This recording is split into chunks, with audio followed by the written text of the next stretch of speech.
Hello viewers, today you'll be learning to create something like this.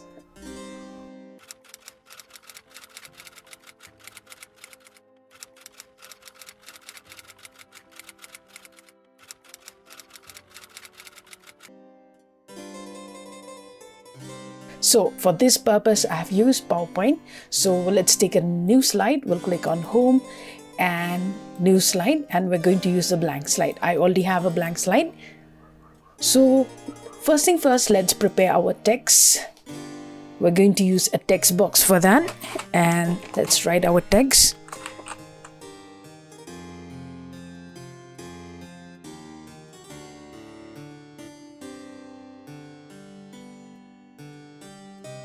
And we're going to increase the font size of the text, and just for the citation I'm going to use a right alignment, so your text looks something like this.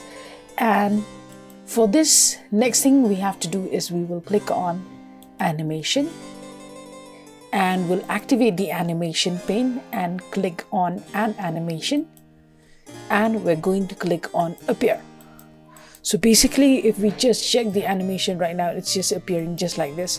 So what we're going to do now is we're going to go to the more effects option from the animation pane, and we're going to go for the effect option. And from here, we're going to go for animate text. We're going to give by letter.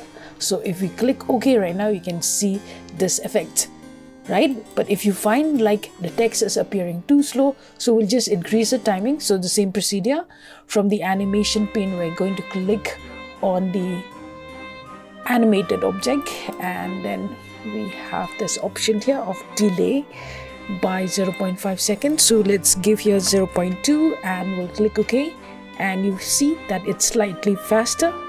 So this is how you create the typewriter effects in PowerPoint.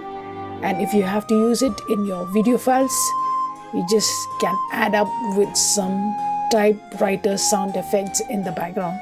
Thank you so much. I hope so you have learned something today.